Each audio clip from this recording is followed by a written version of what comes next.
Today, let's talk about our family's 5 tips for keeping up with our homeschool routine. This video is sponsored by Nightzookeeper. Hey everyone, I'm really excited about doing this video because it's one that I've had so many questions about on Instagram. Some of them were in private chats, so I don't always share screenshots of, hey, proof of, some people say you need to show pictures of showing, but if you send me a private message, I'm not going to be I'm going to show it to everybody. But I've had so many questions, in-person talking, private messages, so I thought I would just share it in a format where people could watch at their own time to talk about how we do a homeschool routine. We are not schedule based with our homeschool. We don't do the 9 a.m. Bible, 9 a.m. or 10 a.m. history, 11 a.m. science, or anything like that. Our routine changes every single day, but there's things that we can do to help keep up with a still fairly regular routine. If you'd like to actually see what our weekly routine looks like, because that would be better than a daily, because our day, literally every single day of the week is different for our family. If you're interested in that, let me know in the comments below. But today I'm going to talk about the topic of how we keep up with the homeschool routine. Some of these are tips and tricks of, like I said before with our channel, one of our goals was not just to cover just homeschooling. It's not to cover just our traveling. It's not to cover just cleaning. We feel like you need to see life as a whole. There are some amazing channels who focus on just homeschool content who are great for resource with that. Our goal was always to show a mix of how our entire life goes so that we can show you this part of our life helps with doing homeschooling here and this part helps here. So that's kind of why we show everything. And we've always said that our channel is more of a how we do everything, because at the time we started, nobody was doing it that way. But today I'm going to talk about 5 basic things that help with homeschooling. They may not always all be strictly 100% homeschooling based. Number one, for example, is we do a meal plan. Now, that sounds really scary for some people, and it sometimes really is. Sometimes it's still even overwhelming for me. When I say meal plan, I don't always mean 100% of the time. Every single week, I have breakfast, lunch, snack, dinner, dessert. Well, we don't do dessert every single night, but you know what I mean. Breakfast, lunch, snack, dinner, dessert. Usually everybody has those 5 bases covered, and have that planned out for every single day, and do the cooking ahead and doing the freezer meals ahead and all that. I don't do that every single week. I do some freezer meal prep when I can and in between travel. But honestly, a lot of the times, when we're traveling overnight, we have switched to, we include in our budget eating out so that somebody's not having to do dishes while we're traveling, or doing a whole lot of cooking while we're traveling. Because traveling is also a break from somebody constantly still having to work while we're on vacation. And I know some of you get that. Basically, what we do for a meal plan, I will actually use this week for an example. I literally went to the store and bought things to put meals together, and I did not have a meal plan. This morning, though, I had to pack Matt's lunch. I had to make breakfast for the kids and I before we started school this morning. Literally this week, my meal plan is, before I even started packing Matt's lunch, I planned out breakfast, lunch, and dinner for today. And breakfast, lunch, and dinner for tomorrow. That's it. The rest of the week, I'm going to go one day at a time. So tomorrow, I'll look and see what we have left over, see what we have available, what meats need used, and then I will make Wednesdays. But it doesn't have to be super complicated. You can literally do it day by day. If you're a mom who's out of the house all the time and you'd rather buy one day's groceries at a time, do that if that works for your family. But for us, like I said, I only get to go shop. Well, I don't get to. I usually only go shopping one day a week so I can focus our at-home time in between traveling on doing the core subjects. And then when we're traveling, we focus more on the extra units and our travel packets and journaling and our creative writing and all of that. So when we're not traveling, I try to keep our meals as consistent as possible. Even when we're traveling, we still kind of work off of a meal plan. That's a whole nother topic for the day. But yeah, number one, even if literally you're going day by day, having at least a meal plan to get you through, starting in the morning, writing out what you're doing for that day, will still help your mind to stay focused, and it's less of the when are we eating, what are we having, because it's all right there and they can see it, and that helps so much. Number 2, this is one that we commented on somebody else's post recently on Instagram. It was another homeschool mom she listed 3 things that she did and asked for other people to list in theirs what they did. and everybody really liked this comment, so I was going to go ahead. I told them I would explain it in another video. Here we are. So we have a plan in our family. It's called the immediate cleanup plan.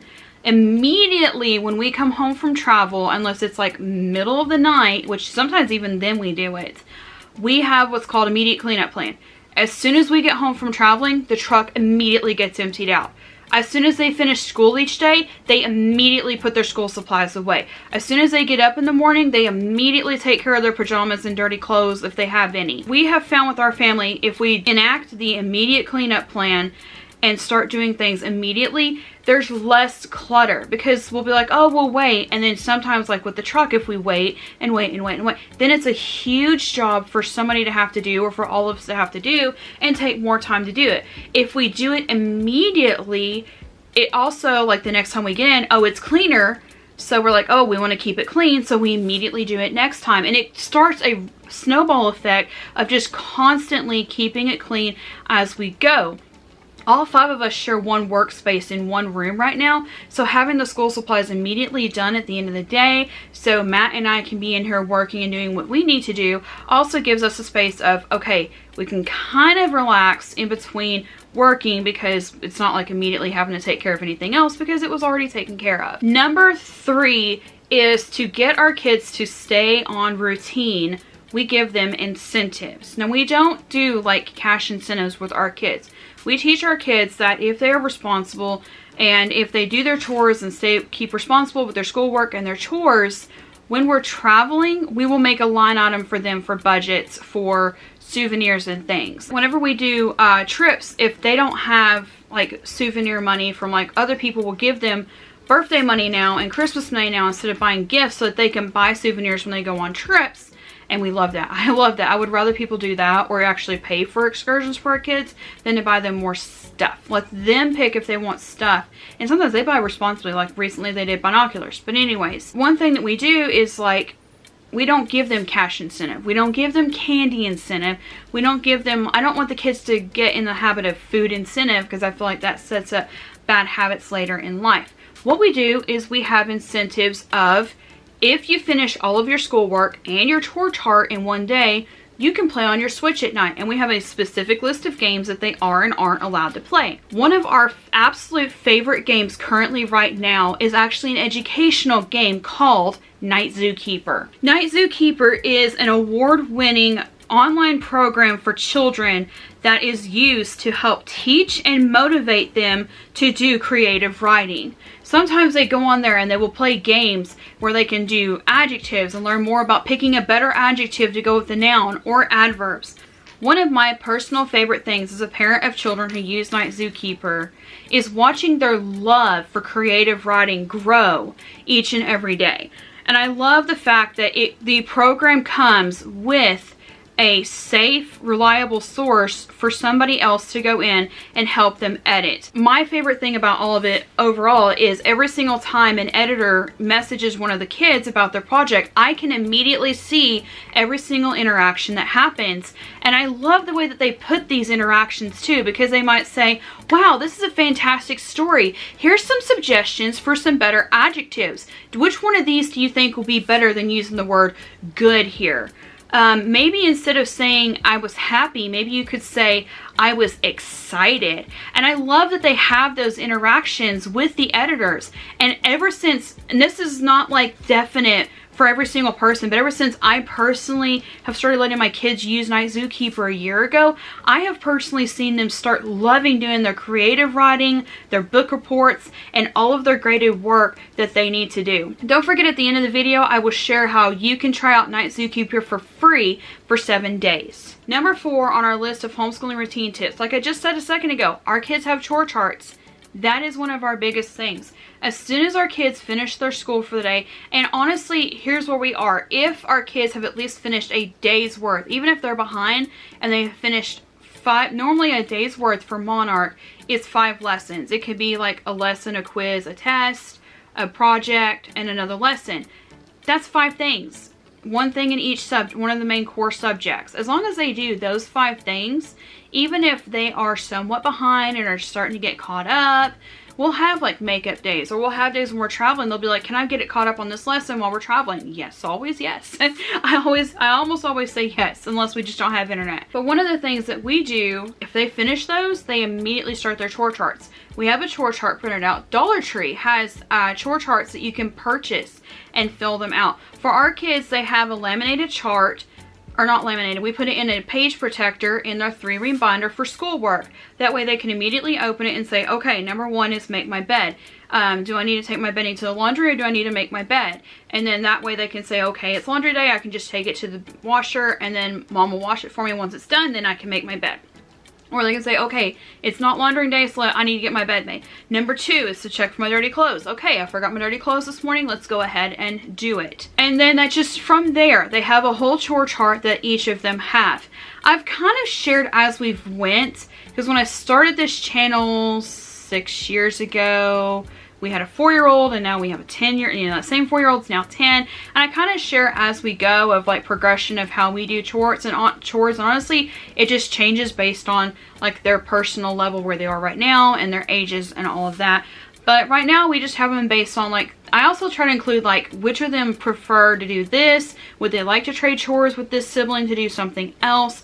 And we kind of just communicate back and forth like that. And it's also opened up a conversation of teamwork, working together, and trying to get it finished. And they understand that if we get the chores finished while we're doing at-home days, then when we're traveling, as soon as we come home, we let them relax and they can grab their switches, or they can do some art, or they can finish their journaling for the day from the travel day, and any of those activities to just decompress. Number 5 is we have a backup plan. So a lot of you know that we use Monarch, which is Alpha Omega Publishing's 100% online curriculum. I say 100%. There are some variables that it's not always 100% online. Sometimes we print out word searches with the spelling. We always do all of our book reports into docs, or sometimes if it's a book report that is something that they have used for journaling for a recent adventure, we will let them count their journaling from school as that.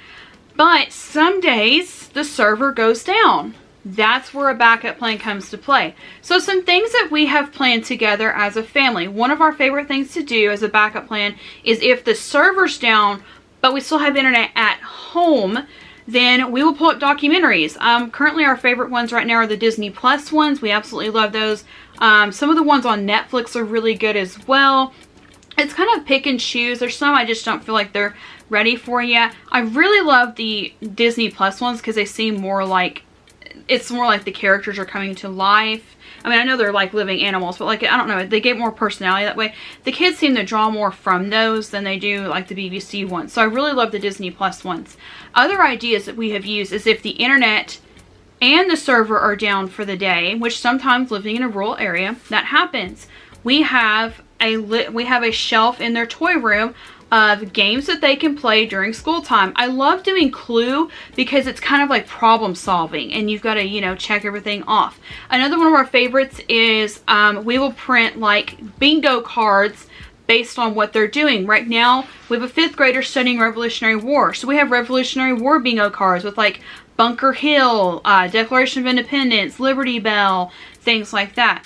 Another thing that we also do as a backup plan is we will revert back to our journals for travel. We do journaling when we travel. We let them do freestyle journaling. We do not grade their freestyle journaling, like their freestyle journaling. They have a journal book. That's not graded when I say that we sometimes will grade their travel stuff. We have packets that we print sometimes that have educational things in there for when they're traveling. Those journal pages, if it's a journaling about a topic that they are getting graded for school anyways, like one of them had a thing recently of write a 150 word report on a recent vacation you took.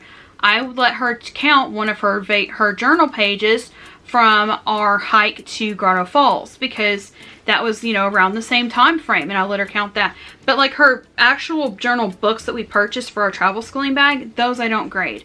But like I will let them freestyle that. Or like we'll say, hey, you know, we already know we're not going to be doing school for this time period. Let's pull out these specific crafts for that day. If we get them cleaned up, then we'll do this.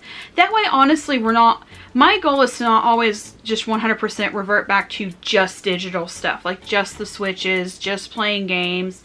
I want them to figure out how to do things, not just digital, but also to just be able to say, I can solve this problem on my own. I can figure out how to do this. So those are our 5 tips for staying on a homeschool routine, especially with us like half the, not even half right now, because we're not traveling near as much as we were before 2020. But like a good portion, we're traveling 2 to 3 days a week right now, and they're mostly day trips. So like we try to find a routine that works with being able to travel those days and still complete our schoolwork and stay caught up. If you are interested in Night Zookeeper, the link will be in the description below. Our link will allow you to try Night Zookeeper for free for 7 days. Well, free if they don't know sign language, 7.